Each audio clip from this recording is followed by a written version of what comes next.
On a fait des grèves, parce qu'on était bien obligé de faire la grève pour se défendre, il n'y avait pas de dialogue. Lorsqu'on demandait 3 ou 4% d'augmentation de salaire, parce qu'on avait une perte de pouvoir d'achat, qu'on pouvait expliquer, et les arguments, ils étaient irréfutables. Eh bien, l'employeur préférait aller au pourrissement de la grève, ça durait 8 jours ou 15 jours, et puis nous donner les 3%, mais au bout de 15 jours, alors qu'il aurait pu les donner dans la demi-heure qui suivait. Au bout d'une semaine, le préfet de Charente-Maritime en avait assez du conflit et tout ce que ça pouvait comporter comme conséquence dans la localité. Donc le préfet demandait à notre directeur général qui était au Havre de descendre à La Rochelle pour essayer de régler le conflit. Et je m'en souviens très bien. Fournier leur a répondu, vous m'avez demandé de venir, vous me voyez, il est resté 1 minute 30. Vous me voyez, mais moi j'ai un dîner de 25 convives au Havre, donc son chauffeur l'attendait en bas avec la voiture et son avion à l'alleu. Il dit, moi je repars, vous m'avez vu, vous m'avez demandé de venir, je suis venu, je repars. Il est resté 1 minute 30.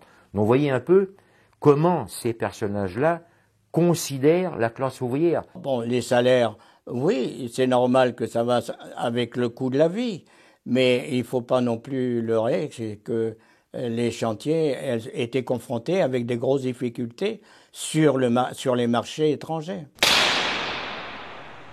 C'était commun à l'époque, si vous voulez, que les responsables du PC allaient s'adresser aux travailleurs, naturellement sur des questions politiques. Georges Gosselin là, prend la parole devant ce qu'on appelait la baraque des délégués.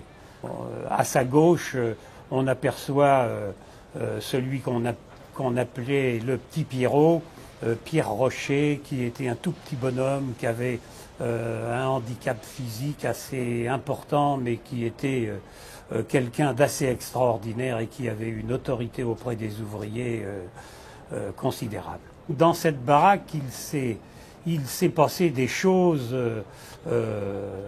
importantes qui souvent ont contribué à l'avenir de la société des chantiers navals. Moi qui suis rentré au chantier en 1961, mes premières grèves et mes premiers discours de jeunes militants d'ailleurs, c'était sur l'amiante. En 1908, l'amiante avait été déclarée comme cancérigène.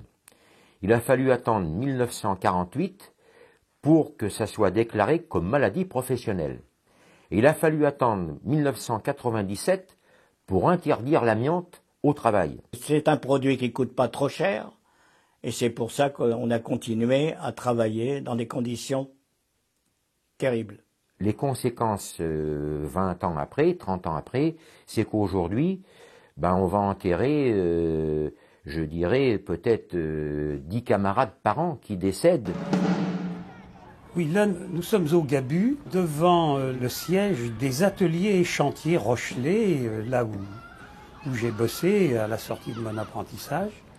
Et c'est un départ de colonie de vacances. C'est le comité d'entreprise dont le patron était le président, mais qui était entièrement géré par les salariés eux-mêmes. Nous avions créé tout un système de prêt de disques. C'était assez marrant à la débauchée de voir tous ces salariés qui s'en allaient avec leurs petites boîtes sous le bras contenant des disques. Au chantier naval, moi je le dis toujours, il y avait une belle classe ouvrière. Et parmi ces ouvriers, il y avait des gens qui aimaient la musique classique.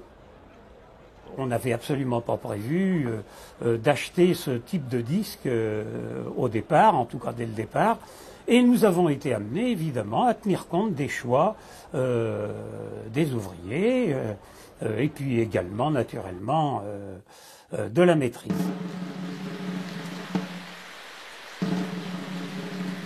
En 1979, c'était le 9 février 1979, la ville morte à La Rochelle.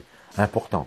Important, c'était d'ailleurs, je dois vous dire, sinistre. Il pleuvait, mais il pleuvait incroyable. Il aurait fallu mettre des essuie-glaces sur toutes les lunettes, partout, on n'y voyait plus. Les 20 000 personnes étaient du côté des syndicats, et Michel Crépeau était de l'autre côté.